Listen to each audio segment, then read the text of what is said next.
So, you came to hear another story of how Fantastic Four single-handedly just about killed Fox.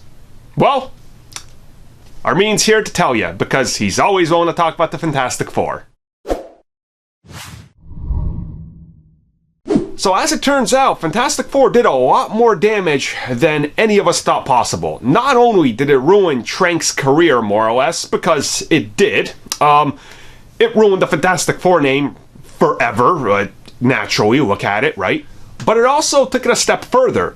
As it turns out, when Fantastic Four was coming out, that was the year they were supposed to start the then delayed, once again, Gambit with a smaller budget.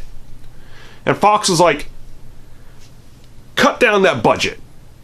And they were like, we're starting in like 8 weeks. And they're like, no, cut down that budget. Fantastic Four, we can't risk no more comic book movies. Our numbers are actually going down for all of our profits. We gotta stop this. And they were like, okay, well, just gonna delay this movie and try to rewrite everything.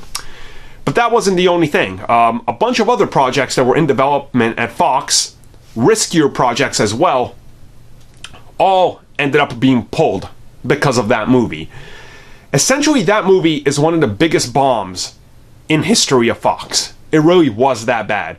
Not just out of a box office standpoint, because of all the stuff that happened with the press, everything that got out there, all the stories behind the scenes, then the box office, then the director troubles, then everything just kind of lost, in the shuffle, and they were like, okay, we got to react to this. And this honestly is not directly to blame, but this is a huge part in what happened to start the downfall of Fox as it is, to leading to them to actually having to sell. Because they were, at that point, being reactionary. There were greenlighting franchises that they were promised could do so big and so, franchise-like oriented, that they greenlit another, bunch of movies from people like Ridley Scott that promised them these big box office returns that never materialized. And Fantastic Four was the biggest casualty of it that derailed everything. So, if you want to thank Fox for greenlighting it, that's a good way to go about it, because, well, if it didn't bomb, they might not have to sell.